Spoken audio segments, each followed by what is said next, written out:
Dune Part 2 was exactly what I needed from a movie in 2024. Because right now, 2024, nothing crazy has come out. To be honest, nothing really blew my socks off. We had Madam Web, and that was trash. Let's be honest, that wasn't a good movie. And then we had like Avatar: The Last Airbender, the live action, what is it, TV show, which was okay, not peak, not bad.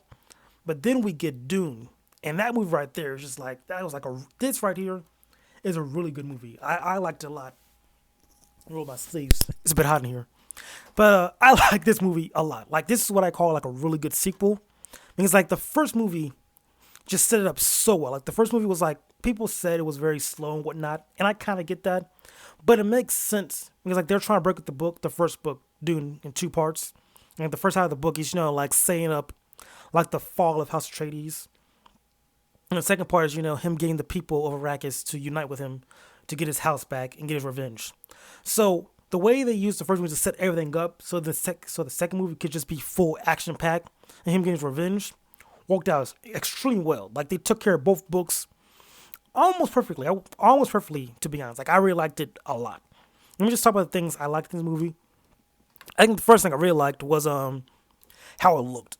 Like when it came to like the action, there was always like they always showed you the action. There was no close ups with the action. It was always like you see everything, you see the movements, see the action, the impacts and whatnot. And this seemed like the machines. So like you like saw like how massive these machines were, like how big the ships were, the spice drill machines, even the worms. So like everything, you felt the massiveness of the world and like the machines, and that looked super great. Then the cinematography too, like that looked really cool. Like the shots they were doing sometimes were just like super clean, and like I really liked it. There was like this one shot near the end of the movie, like this ship was coming through, and you can like see the reflection of the world off the ship, and like it was just, it was an, I wouldn't say like it was an unnecessary, but like it was such a small thing, but it looked so cool at the same time. It was just like stuff like that I really liked. Like this movie was just, it was a fun time. Like that's all I could really say. It was a really good time. And it's crazy because, this movie came out March 1st, a really good movie, but then the same day, we get the Megamind versus the Doom Syndicate movie, and that movie was just complete cheeks. So it kind of makes sense because, like, the universe gives you, like, this amazing movie, but at the same time, they give you, like, the worst movie ever. Because I'm pretty sure, like, the Megamind movie got, like, what, 10% Rotten Tomatoes, while this movie got, like, 95% Rotten Tomatoes. It's like, that just shows, like, the true balance of the universe, in my opinion. How, like, you get this good movie here the same day, but then also get like this really bad movie. Just crazy to think about, to be honest.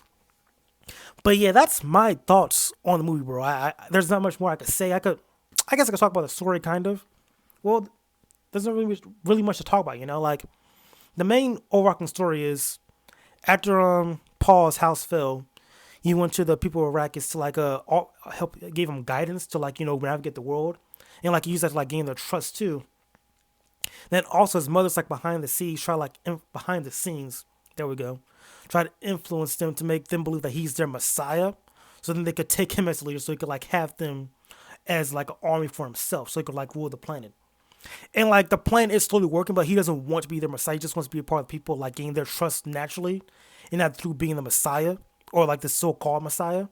But it's like his mother's like doing so much to like set that up for him, and he also just like him being himself is slowly like falling into like their so-called prophecy as being the messiah of the planet. So I think it's like a very interesting story how like he's rejecting the messiah role, like he doesn't want to be it, but the mother wants him to be it, but also kind of needs to be the messiah to get these people behind him, like actually follow him to this, seemingly hard fought battle against the empire and like this really strong army that destroyed his house. So I do like that part of the story, and him like rejecting it, but then also having to come to terms with like saying, okay, I need to be this person so I could get what I want, which is revenge for my house. So that right there, a really good story. I like it, and I can't wait for like the second book or the third movie.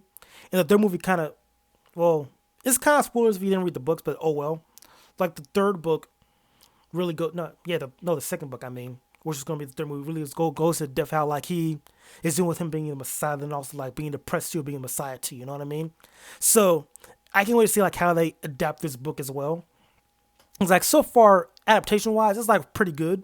Like there's like some slight change, but like it's nothing too major. Where you're like, oh, that's super crazy. It's more like slight change that makes sense to the book. So all in all, good movie. a solid like, what do I want to say? 8.5 out of 10. 8.5 out of 10. I want to. I'd never say 10 out of 10. I feel like that's lazy too hard with some things, unless it's like truly perfect. Because there was one part of the movie like it was like back to back just good stuff with the story wise, but there was like a huge dip around like the middle part. Like you know it's the middle part. Like there's gonna be this one character that shows up, then you like feel like a dip in the story just to have the patient just slow down just a tad bit. But then like it got back up to be to the climax. So it's gonna be like the middle point of the movie where it slowed down really hard. Like it was like a getting hit with a cold shower, almost like it's like, oh, okay, we're here now. Super slow, but then they got back to it. So that was like the one complaint I did have about the movie, like how like it dipped super hard at a certain point with the pacing and whatnot in the story, but it made sense because it's like the middle part of the movie. But other than that, the movie is just it's a good time. I highly recommend watching it. Don't pirate this movie. Go see this in theaters, by the way. Like go see this movie in theaters. You're doing yourself a disservice if you pirate this movie, for sure. But yeah, that's it for Dune Part 2. I recommend it, and I'll catch you guys next time.